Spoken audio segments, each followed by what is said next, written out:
Hi, all. Thanks for joining us tonight for Smilow Shares with Primary Care.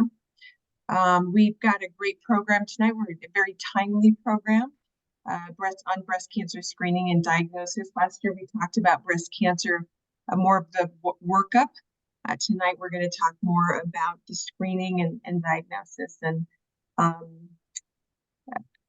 I have Dr. Karen Brown here with me, the course director, and our other staff. Let's go to, as you know, we do this every month on the first Tuesday at 5:30, and we have one more to go for this year.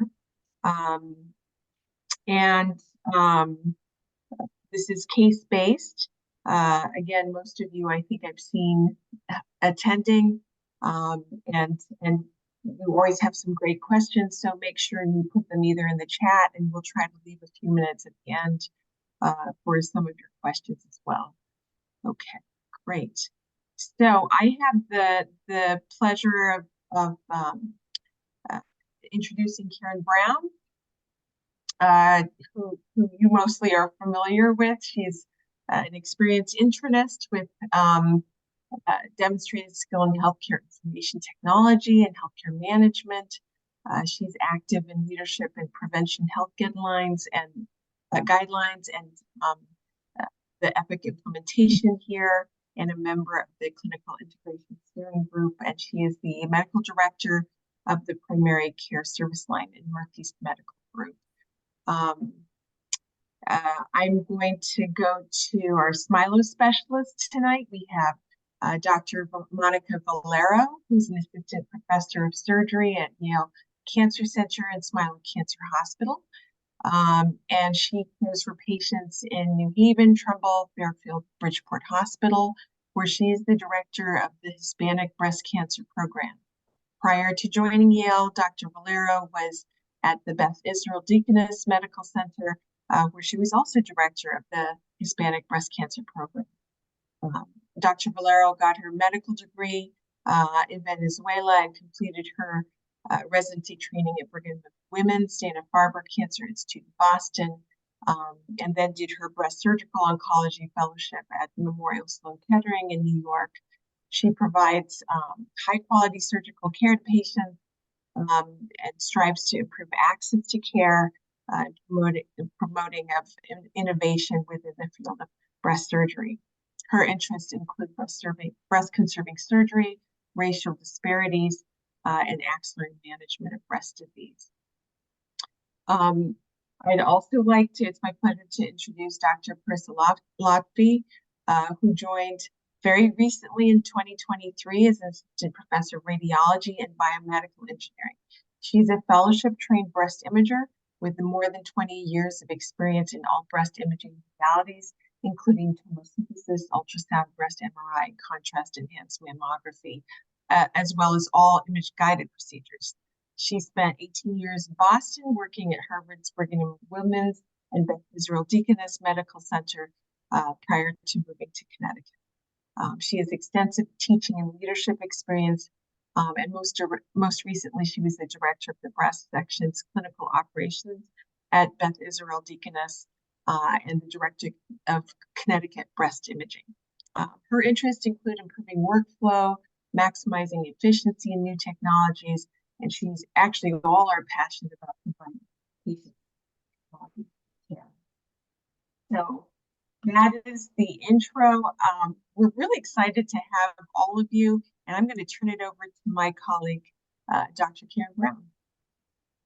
Thank you so much, Anne, and thank you for the introduction.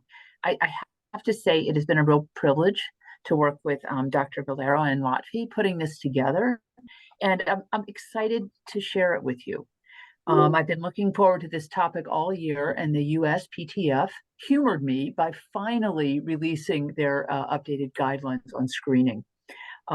It's an important and common issue, and one where the role of primary care is really critical for how things go when somebody has a new problem. And we are often the first responders when people feel something or find something that's of concern. So I'm going to jump right into the first case because we have a lot to discuss, And that is of a 29-year-old woman who presented to me for evaluation of a breast lump that she found in the shower just today, minimally tender, about the size of a grape, firm, rounded edges. Really very healthy, a little bit of elevated blood pressure with obesity, but no other chronic medical conditions. She had a family history, and of, at that point, she knew of a postmenopausal breast cancer. She's physically, professionally, and socially active. She has 3 children at home. And my question, Dr. Lotfi, is what are the next steps for workup, and how does that go? Thank you for this opportunity. I really appreciate the participation in this amazing initiative to discuss breast cancer, both in the symptomatic setting and screening. So imaging can be complicated when it comes to the young patient. And generally, these patients present because they're having symptoms. Anyone younger than 40 is not being screened. So they present, number one, with a palpable mass or pain, focal pain, or generalized pain, focal tenderness, nipple changes, or skin changes. I want to emphasize how important it is that if someone has a palpable mass and you, the physician, finds it, when you're ordering diagnostic studies, please, please, please indicate on the order the location of the mass. We're getting a lot of diagnostic imaging, ultrasound, or mammogram that doesn't have a location. It just comes through as a lump. And for us, really, the specificity increases when we know the location of the mass. So less than 40, anything that's a mass, most commonly can be a cyst. Sometimes sebaceous cysts are palpated by patients. They present to us. The solid appearing masses that we most commonly seen are fibroadenomas, lactating adenomas in the pregnancy setting, stromal fibrosis, tubular adenoma, and very, very, very uncommonly phylloides tumors. When someone presents and they are less than 30 years old, first thing we do is a targeted ultrasound. It's a diagnostic ultrasound of the area of abnormality. We're not screening patients at this age with ultrasound, so we go directly to the problem site. And ultrasound is essentially 100% sensitive, and the negative predictive value is 99.9%. Because this population generally has extremely dense or heterogeneously dense breast on mammography, sensitivity of a mammogram is quite decreased in this age group. And also radiation dose in this age group is a little bit of a concern because breast tissue is younger and more radiosensitive. So when we do an ultrasound of a palpable mass in this age group, either we see nothing, meaning it's normal, and like I said, the sensitivity is great, negative predictive value is great, we just reassure the patient that we're not seeing anything, or we see a benign finding such as a lipoma, a sebaceous cyst, a regular cyst, not either simple or complicated. Then we see this other category of probably benign findings, which are not typically benign. They're probably benign because of these specific imaging characteristics. And the probably benign masses that we see, they have to fit into the very strict BI-RADS determined characteristics, and they have a less than 2% chance of malignancy. On ultrasound, they have to have an oval shape, circumscribed margins, and be parallel in orientation. And essentially, in this setting, less than 1% of palpable masses that fall into this category have a malignancy rate. If we see anything that's suspicious in a palpable setting, then we will do a bilateral mammogram just to evaluate what else is going on in that breast and in the opposite breast. In the 30 to 39-year-old age group, ACR recommends that we do a mammogram. ACR suggests we do a mammogram. However, this is kind of institution dependent, radiologist dependent, and provider dependent. Some providers are adamant, they feel this is benign, they don't want the mammogram, they want us to directly go to ultrasound. However, at Yale and many other institutions, we do start with a diagnostic mammogram at age 30, and this will be followed by an ultrasound. Ultrasound is super sensitive, 96 to 100%. Mammogram is about 60 to 88% sensitive in this age group. However, the combination yields the maximal negative predictive value in imaging. And if we do an ultrasound and it's negative, it still doesn't mean that the patient doesn't have anything. We do a mammogram at that time because we don't want to miss things like microcalcifications, or vice versa. If the mammogram is negative, then we jump into ultrasound.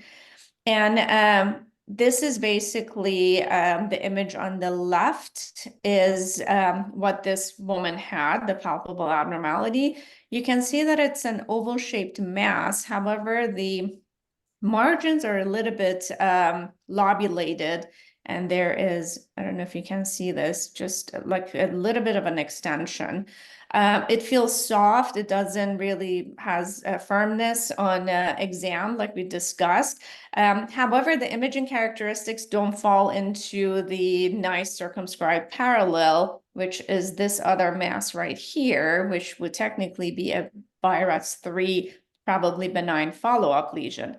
Therefore, the lesion on the left side would fall into very low suspicion, but we do need tissue if we see anything like that. Even though I'm pretty sure in this age group, this is going to be fibroadenoma, technically I can pass it as a benign finding. So these are the cases that may end up being biopsied. And that was a fibroadenoma. So I just want to briefly go over the indications why we would biopsy a BI-RADS3 mass. We generally follow these masses for 2 years, and in the less than 30 age group, we do 6 months after the initial workup, another 6 months, followed by a 12-month follow-up. And the rate of malignancy is usually less than 2%. However, if the patient was just recently diagnosed with breast cancer in either that breast or the opposite breast, we don't want to watch anything. We would biopsy even things that potentially look like they're probably benign. If a patient is planning pregnancy and we won't be able to follow them up for the next 6 months, we have a tendency to biopsy things just to have a definitive diagnosis before pregnancy. If follow-up is not possible for whatever reason, the patient is moving overseas, or they're going to lose their insurance, or, there's multiple different circumstances, we biopsy. And patients, super anxious patients, if they have a family history, they want us to biopsy it. It's a pretty low-risk procedure. We go ahead and do it. In terms of interval change, if a benign finding or probably benign finding on the next follow-up has suspicious morphological change, the borders are becoming irregular, that's an indication to biopsy. Or if there is a more than 20% growth in one diameter in 6 months, that's also, it prompts us to do an ultrasound-guided biopsy. And after a benign biopsy or before a benign biopsy, we may send to a surgeon if the patient has a mass and it's causing symptoms. Symptoms could be anything from focal tenderness to pain or anything else. They just don't like it, or it's causing cosmetic deformity. Or if we know something is biopsy proven and it's benign, however, it's growing, the patient doesn't like it, it's causing symptoms, and we want to make sure that it's still benign, we send the patient to surgery. Any benign mass that pathology comes back has atypia in it, generally we send to a surgeon. And also if there's discordance, if I biopsy something that I think is a fibroadenoma, but it comes back benign normal breast tissue, we may say this is discordant and recommend surgical excision.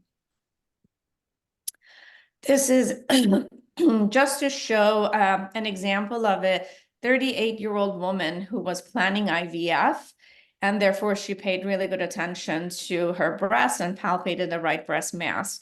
And this is a marker that we place, the patients place on the mass if they feel it themselves. So it's super important we know the location. And super dense mammogram, we really don't see a mammographic abnormality in this case. This is a category D density mammogram, very, very dense.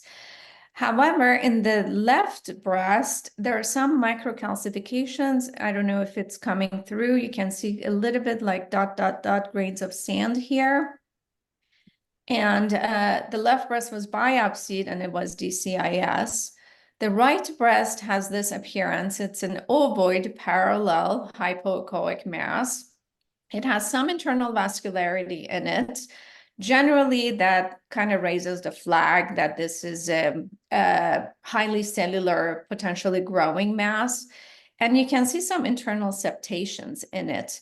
The differential for this, generally in this age group, would be a fibroadenoma. And because she was planning a pregnancy, we went ahead and biopsied it. And it came back actually IDC, infiltrating ductal grade 3.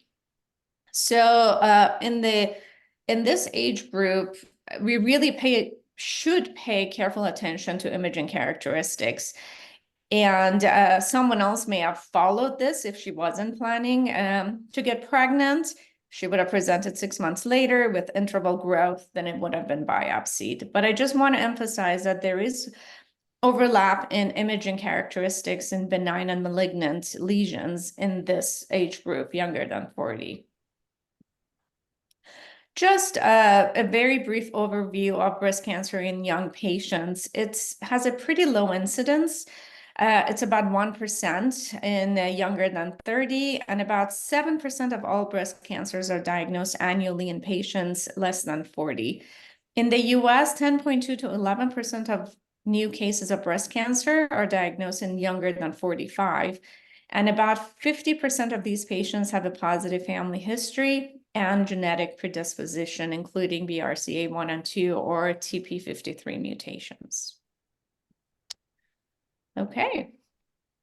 I'm going to jump in with some additional history, but before I do, I just want to point out the tremendous expertise of our breast radiologist, right? And I think many times we, dictate what should happen, and we may get a phone call back, and that's actually collaboration. And so I think it's really helpful. For example, not ordering a mammogram. If you have ordered that and somebody has an expectation they're going to get it, but the breast radiologist feels an ultrasound alone is appropriate, like this young woman under 30, then it's important to indicate something like, I'm going to send you, have a breast radiologist see you. They're going to start with an ultrasound, and then depending on what happens, you may or may not need a mammogram. And we can find these ways of hedging things that I think would be really helpful, so that our radiology colleagues have the freedom to do what will most efficiently get to a diagnosis. So in this case, as often happens, this patient who had a benign fibroadenoma, the young woman, went home and spoke to all of her family members. And when she came the next year for her routine visit, she had found additional family members with history of breast cancer, and also a family member on the same side, on the maternal side, with a history of ovarian cancer. And so I want to have Dr. Valero talk about, does this change recommendations for screening, and how are we identifying women who are at high risk for breast cancer even before they would come into the routine screening age? Thank you, Karen and Anne, for allowing me to participate in this wonderful initiative. I think this is a great way for us, for all of us to get together and discuss this very important topic. So this is a very busy slide that is like freely available in the NCCN guidelines. And what I wanted to point out, as we can see in here, that there are a lot of elements that can increase the risk of breast cancer in a patient, right? Family history, age, ethnicity, lifetime factors. Other factors are important as atypia and a previous biopsy, menopause, age of menopause, exercise, breastfeeding, and prior risk-reducing agents. So assessing breast cancer risk can be difficult. We can go to the next slide. And among multiple predictor models have been developed to assist with breast cancer risk prediction. And we can click next slide. So among these tools, we have the Tari-Cusick and the Gale risk model, which are both example of risk calculator that have been validated and readily available online and free to use.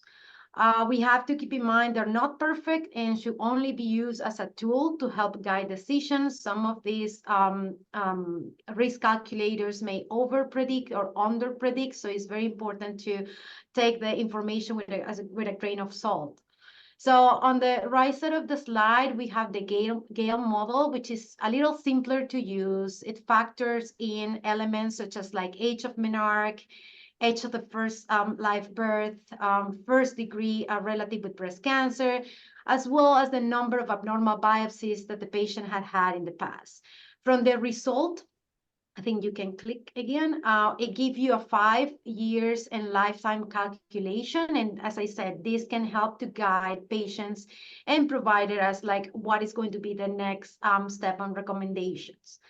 On the left, we have the Tari-Cusick, which can be a little bit cumbersome at first, but it has a more comprehensive model. It includes many of the things that the Gale model already includes in their calculation, but it also adds breast density, which is not in the Gale model.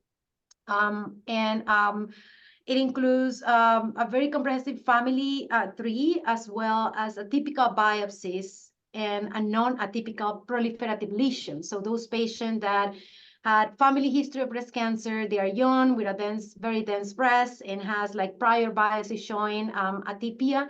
This is a perfect risk model for those. And specifically, this is the only calculator that is applicable for patients with lobular carcinoma in situ or LCIS. We can click again, and it allows the opportunity to calculate the 10, 20, and lifetime risk lifetime calculation for patients. We can click the next slide. For those patients with significant family history of breast, ovarian, or other cancer, I think we have to keep in mind, again, I'm bringing up a busy slide that I'm not going to go over on detail, but it's very available, easily available at the NCCN guidelines, and it can guide you to select those patients that are going to be qualified to be referred for genetic testing. So I think the importance of genetics is like offers the option for testing, and once the results are available, they also offer the recommendation when possible. I wanted to mention that a high-risk care signature pathway is under development for those patients with significant family history of breast cancer and no pathologic variants. So stay tuned for more information about this. We can click the next slide. And I think I'm going to pass the next case to Karen to continue with the cases. Okay, so we'll move into our second case, and this is also very common in primary care. A 58-year-old woman, postmenopausal, had an abnormal finding on her routine screening mammogram. The last mammogram was 2 years prior and was read as normal, as had been all previous mammograms, including tomography or 3D and ultrasound due to dense breast. There was no family history of note. She's a bank executive, married with 2 adult children, doesn't smoke, maybe one drink wine with dinner, and exercises regularly. So her risk factors for breast cancer are fairly low. So what does this mean when it's abnormal, and what do we do next, Dr. Lotfi? So I just put up this slide so we can go over the BI-RADS criteria. That's breast imaging reporting and data systems, which was created in the 90s in order to standardize breast imaging reporting and allow us to collect data. So again, when we train residents and fellows, we really emphasize go into detail, and there's a lot of teaching regarding what fits a BI-RADS 1, 2, 3, 4, we take these very seriously. From a screening, when the screening is abnormal, that's a BI-RADS 0. it's incomplete. We cannot designate an assessment right now because we need to further evaluate that abnormal finding on a screening. So from screening, it's either a 0 or a 1, which means it's negative, or a 2, which means we see some benign findings. The benign findings could be a known cyst, a known mass, a biopsy calcification, or anything else that is not cancer, we're not following, and is benign, and essentially 0 chance of malignancy.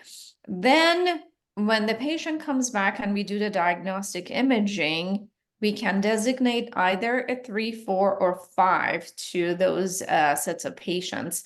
BI-RADS 3 is anything on a mammogram or an ultrasound that we're following. It has a less than 2% chance of malignancy.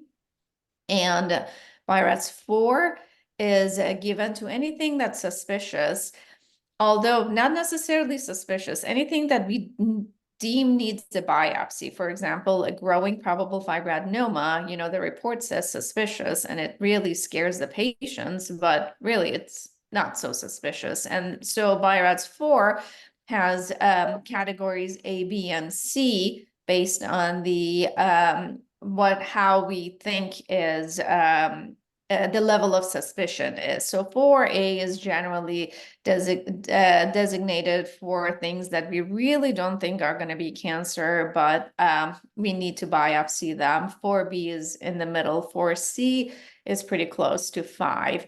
And the entire BI-RADS 4, you can see that it's a huge range of 2 to 95% chance of malignancy. BI-RADS 5 is highly suggestive of malignancy. It's basically something that I look at, it's an mini, and we pretty much know it's going to be a cancer, more than 95% chance of malignancy.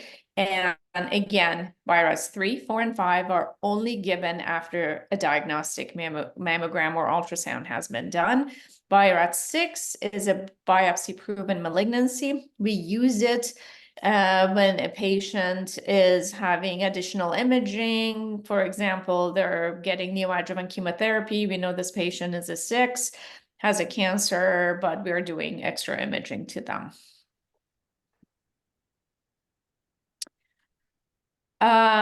So what is the best approach for further imaging and biopsy?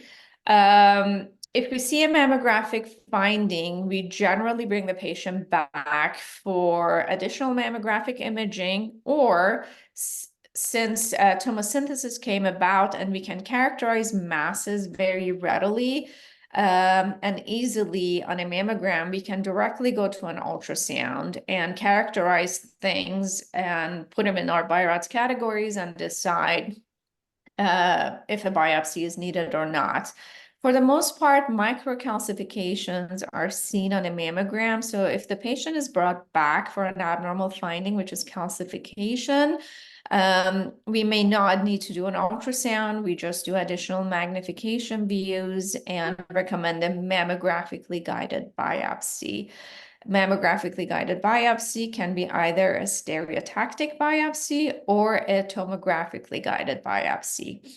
The clinicians don't need to know the difference or don't need to know how to order it differently. It just, for the most part, if you say stereo, we know what it is. We can exchange it and it makes no difference. They're both mammographically guided biopsies.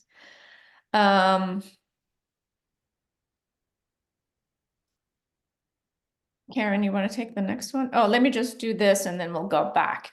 So just to put things in perspective, of 1,000 mammograms that I read, screening mammograms, about 10% or 100 are called back. Now, this 10% rate is an average. My callback rate is probably closer to 4, maybe 5. Depending on the experience of the radiologist and the patient population, if we are reading mammograms from a high-risk population versus a lower risk, if we have a lot of previous cancers, you know, it's a very complicated kind of group of patients, then the callback rate is going to be higher. But average nationally, 10% is accepted. Of those, 81, after additional workup is done, go back to screening or follow-up, and about 19 or 20 end up with a needle biopsy, so 20%. And about 5 of those turned out to be cancers. So I always reassure patients that, you know, screening callback doesn't equal malignancy. Screening callback, you still have a 95% chance of being normal.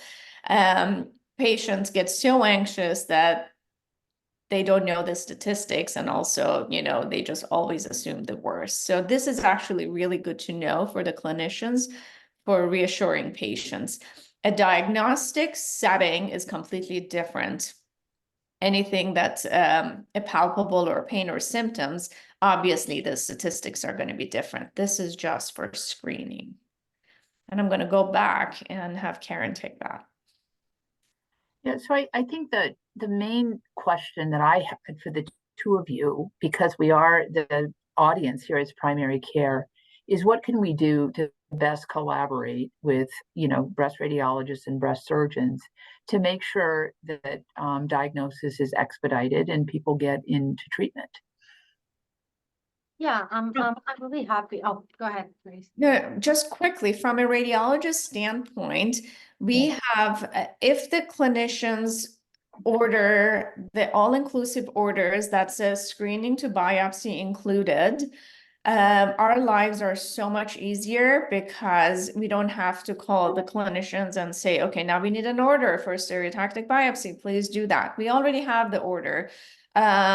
I'm not sure, Karen, if your group has access to those kinds of orders, but basically, when I see patients, my staff will look at the chart and be like, nope, this one, the clinician has allowed us, basically permitting us to do any kind of imaging or biopsy necessary, and we don't need to contact them. That's really expedites patient care from our standpoint. That would be terrific. We have an order where we can order a mammogram and then we'd say, you know, biopsy permitted. But man, wouldn't that be great to have screening to biopsy so that if you needed an ultrasound or additional views, it would all be covered. I like the idea, and maybe that is something in place that we could grow to more of our area hospitals as we order. So, okay.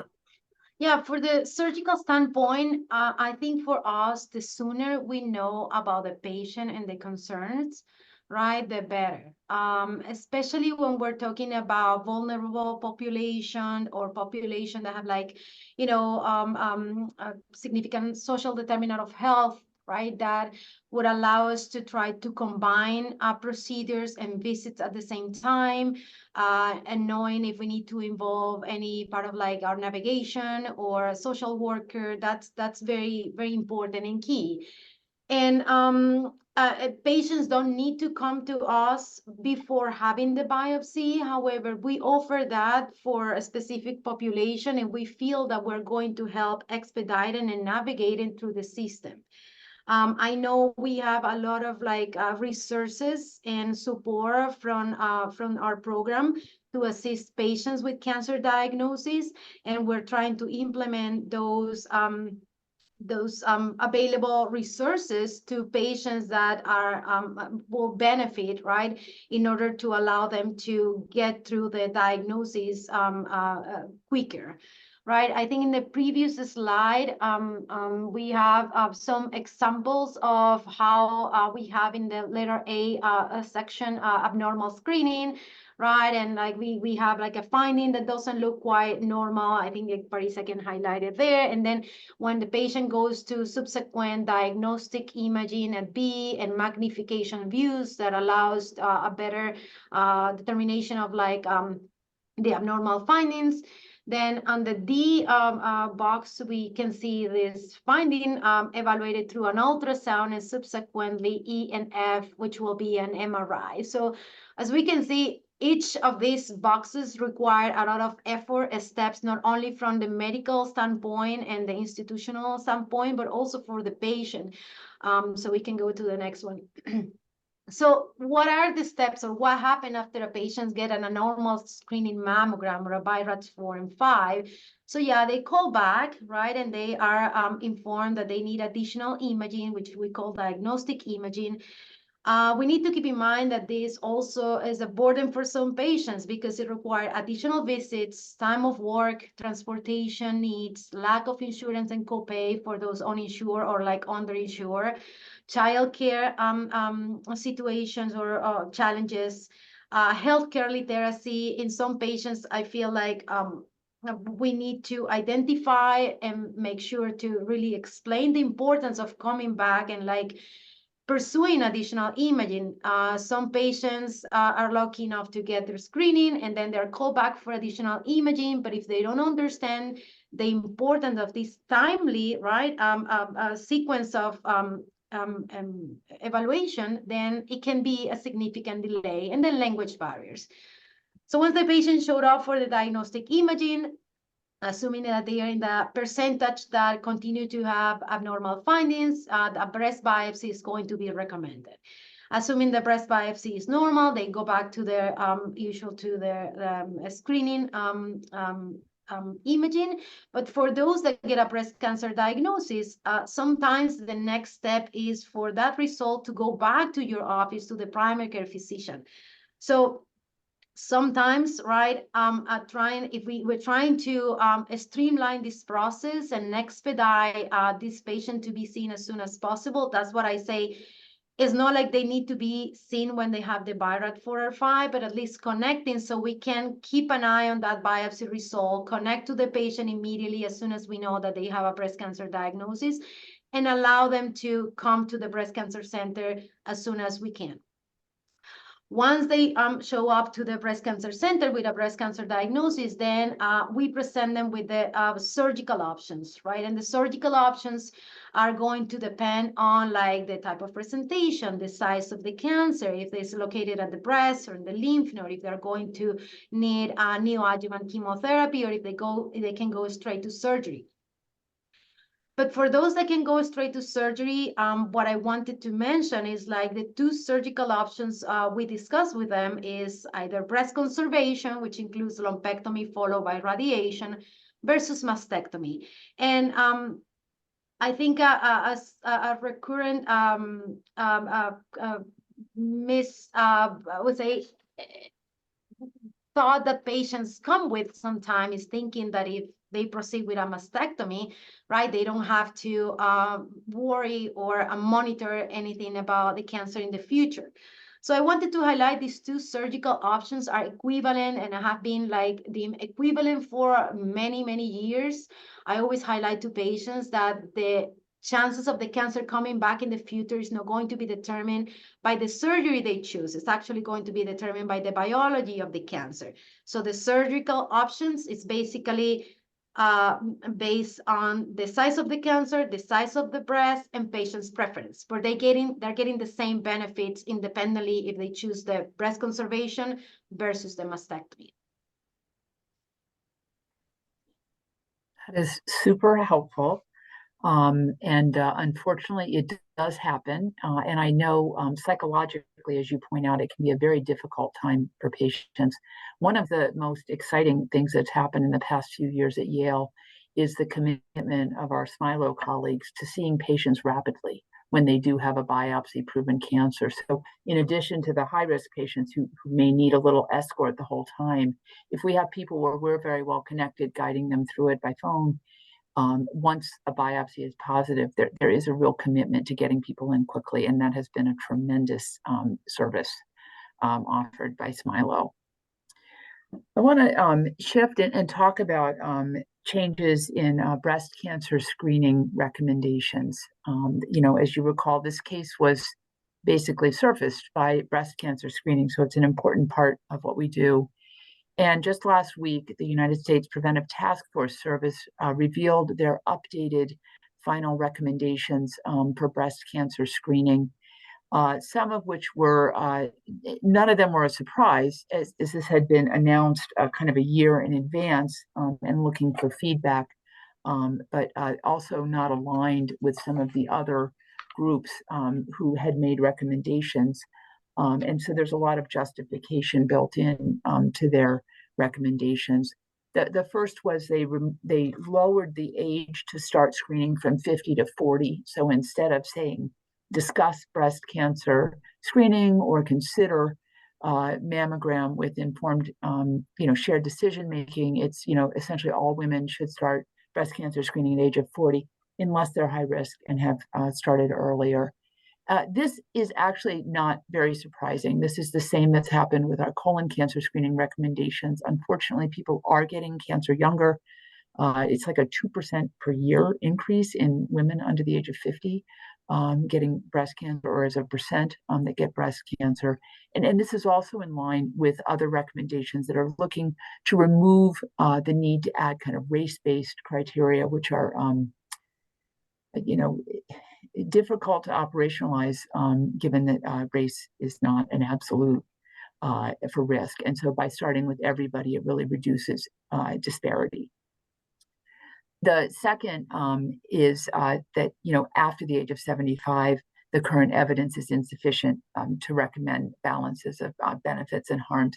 And this has not changed. Many of us will extend screening for very healthy people longer than that.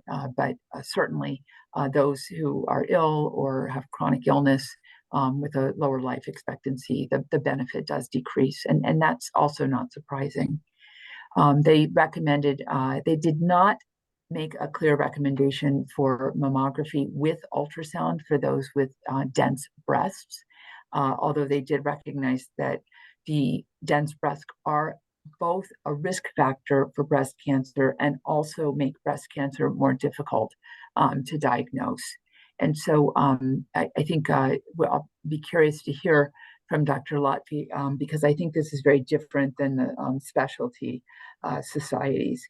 And the other thing that was really a surprise was that they continued to recommend biennial screening, which means every other year. And so the other organizations recommended yearly.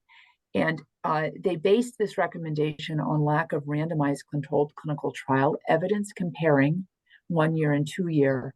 And instead, they used collaborative modeling, which showed that biennial screening showed greater incremental life years gained and mortality reduction per mammography, with a more favorable balance of benefits to harms for all women and for Black women compared with annual screening, because of the risk of false positive and overdiagnosis, which increases by 50%, was in their information with yearly mammography compared to biennial.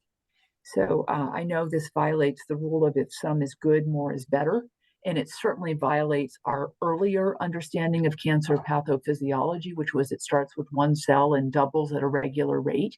And so the earlier you detect it, the better. It turns out none of those are true as concepts, but our patients come into these discussions with that true. And so I'll just be very curious to see what happens as far as how often women are electing to be screened. I wanted to just point out, this is in addition to the care signature pathway that's also under development for just average risk breast cancer screening. This is the health maintenance section of our chart. Our primary care group lives and breathes by this in all of our preventive visits. We track a lot more than breast cancer screening, but breast cancer screening is an important part of it. And what you can see, the arrow highlights the role of breast cancer screening, that momentarily this will go to starting at the age of 40, but there's always a default recommendation. And the default is to start at, now it will be 40, and to screen every 2 years. No matter how often people get mammograms, they will continue to show on the line to the right of that. And so all mammography will show there. We'll be able to easily reference it and are clearly in understanding that people are often getting it more than every 2 years. This can also be changed. And so in women, there's an automatic function to this. So in women that have a history of breast cancer on their problem list, or have had mastectomy, or some of the other clues available to decision support, this will automatically change to breast cancer surveillance, which is with a frequency of 1 year. In theory, once we have genetic testing captured in a good way in our chart, that would also automatically change to a 1-year interval. But at this point, it is very easy for those who use this section of the chart to manually change to a 1-year interval. It's called Edit Modifier. And so that's actually a button just on the top row, and we can change it to 1 year. So if with an informed decision and shared decision making, a patient has elected to yearly screening, this can be changed. The reason it's important to change is because this is what we use when we do outreach to patients to remind them that they're overdue for a screening test, right? We have a lot of automated outreach, whether it's by text, my chart message, email, and this is what displays to patients each and every time they open their MyChart as far as overdue testing. And so we've learned to be careful about it. Actually, we don't want to set the expectation that somebody needs to do it every year if it's just a vague preference, right? So we do not always change it for everybody, especially seeing as you can do it and it will still track. But that is an option. I think, Dr. Lotfi, I'm just interested in how this compares with the other guidelines as we kind of come to an interim piece of how to balance these recommendations for patients without undermining effective counseling on either end.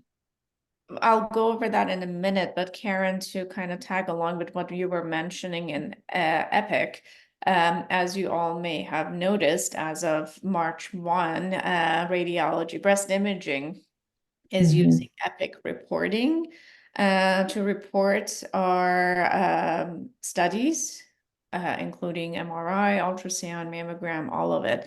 And with EPIC reporting, I can actually, click 1 year or 2 year follow-up. And like you mentioned, for patients, family history or super high risk or personal history, we are choosing 1 year, which then it, just like you can see the due date in our section also shows up. And I think it gets incorporated in the patient's chart. And then everybody else, it says every 1 to 2 years. So I just wanted to bring that to your attention too, that now we are using EPIC reporting, which is supposed to be great. Now going over screening guideline comparison, this chart is great, and I got it from densebreastinfo.org. It's from last May, but we know that the task forces, the USPSTF task force final recommendations are the same as the draft, so it's not going to change. But just to bring it to your attention that ACE, American College of Radiology and Society of Breast Imaging, are still recommending screening to start at 40.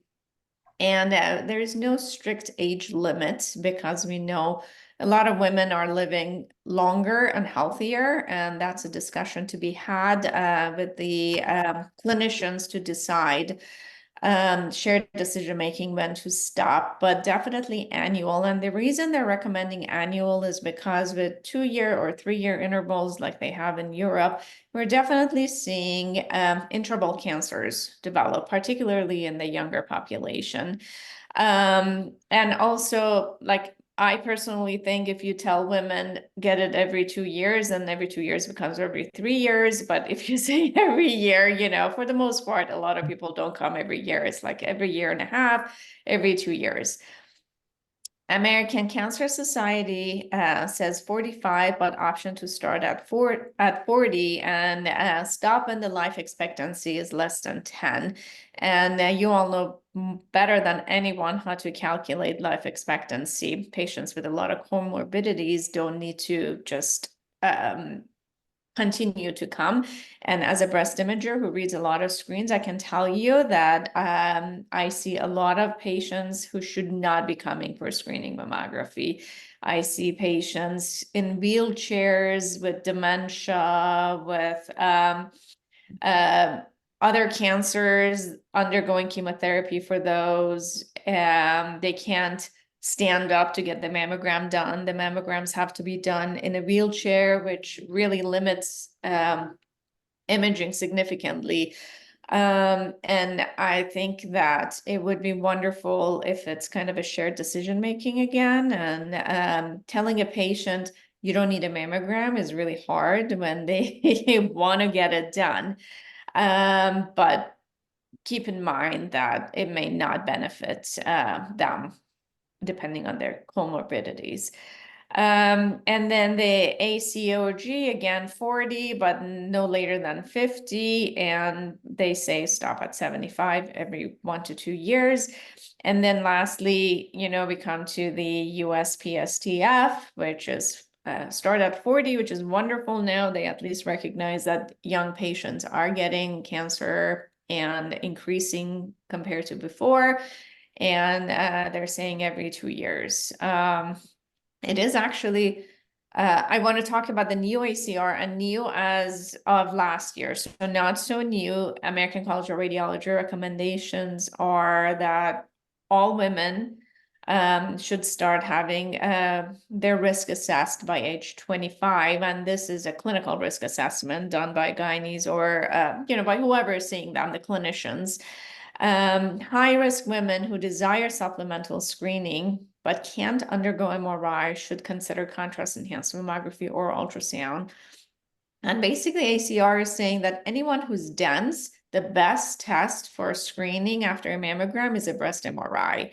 And if they can't get an MRI, then they should have another contrast image, which would be contrast-enhanced mammography or ultrasound. I think as breast imagers, we all realize that this is an impossible task. We don't have enough breast MRIs for our diagnostic population, let alone to screen every woman who's dense, which is about 50% of women with breast MR. Their recommendation is based on data that says, MRI has the best sensitivity, the best specificity. Density doesn't matter. And with MRI, we're finding an additional 18 cancers per 1,000 compared to tomosynthesis, which is about 4 on average, and ultrasound plus mammogram, ultrasound adds another 2 or 3. So there is a huge difference between MR and ultrasound. The issue is that we don't have, like Karen mentioned, randomized control studies to say what is going to happen long term, what is the effect of all of this. But again, this is controversial, very expensive. Patients can afford to have breast MRIs. If they're average risk and dense, I think it's great that insurances do cover screening breast ultrasound. We are finding occult, mammographically occult cancers on ultrasound, which is great. These patients can undergo treatment before, when they're at an earlier stage 1 or 2.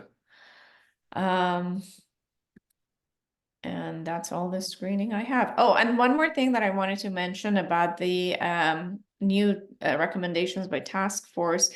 I get a little offended as a woman when they say risk versus benefit, and the risk is patient anxiety. And, any kind of test, in my opinion, will evoke some kind of an anxiety in patients. But to say that, if we screen more, that causes more patient anxiety for these women, I think that's a little patronizing. Leave it up to the woman to decide if they want to be anxious. There are studies that have shown if there is any kind of anxiety, it's very, very short-lived and doesn't have any kind of long-term effects from more screening. And the false positive rate, again, the more we screen, the more cancers we're going to find. And the assumption is we don't know if the small cancer we're finding now, what it's going to do in 2 years or 3 years. We know that mammography saves lives. It may not be, all of our data may not be based on randomized controlled trials, but there is a lot of data saying once a year mammography saves more lives than every 2 years or every 3 years. So let me, unfortunately, I think we're going to have to not get to our third case because there are a couple of questions that have already come in. If you have a question, please type it in under the Q&A. So the 2 questions are, one, tell us more about contrast enhanced, breast imaging mammography, and also the role of breast MRI. I know we did some of the breast MRI, but those are newer modalities. Is there anything else to share with that in working up an abnormal versus screening it for high risk? Yeah, so I'm going to talk about breast MRI first because that's what is commonly used. Breast MRI, the biggest indication for it is screening the high-risk population. And by high, I mean anyone who's determined to have it more than 20% lifetime risk of developing breast cancer. That is established by either family history, by the different Gale or TC models. Whatever it is, the clinicians deem that patient as high risk and they come in. When they're determined to be high risk, they don't necessarily have to have dense breasts. Clearly there are some women who are dense and are at high risk and they'll really benefit from MR. But if they're determined to be high risk at any breast density, they should get an MRI. Clearly, genetic mutations, BRCA1 or 2 patients, they need an annual breast MR in addition to the mammogram. In the genetic high risk, the hereditary population, MR starts at age 25 and mammography starts at 30. Again, this is a little bit nuanced, and I think it's important that those hereditary patients are seen in a breast center where they can be followed.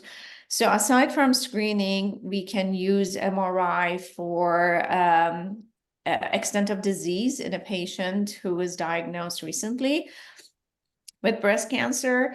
We don't use it for every woman who has a new diagnosis. We use it predominantly if they're younger than 50, if they have dense breasts.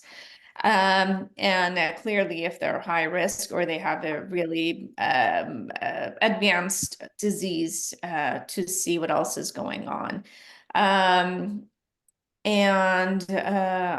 Sometimes we use it for problem solving. For example, if someone comes with nipple discharge and a mammogram is negative, ultrasound is negative, we go to MR to see, do we have a target? Is there anything before a patient goes to surgery to kind of hone in the location of the abnormality?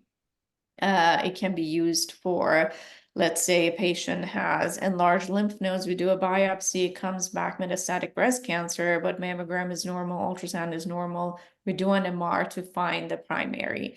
So for screening for new cancer, further evaluation of that breast or the opposite breast, and for problem solving is when we use MR. Contrast enhanced mammography is something that actually I have some experience in, because when I was in Boston, we were doing it at my institution. And basically, it's poor man's MRI. It's great, and in every way, it's equivalent to MR, except it's much lower cost and much easier. And what it is basically, we do a mammogram before we inject the patient with contrast material, which is the same as CT contrast. And it's a per weight per pound dosing. And we subtract the two images, and basically what you're left with is a background of nothing with anything that's abnormal and picking up the contrast and enhancing. And it can be done very quickly. I believe our department is looking into purchasing a unit for our Trumbull office. It's wonderful. It can be used mainly for diagnostic. It hasn't been FDA approved for screening purposes, but we can use it for screening the high-risk population.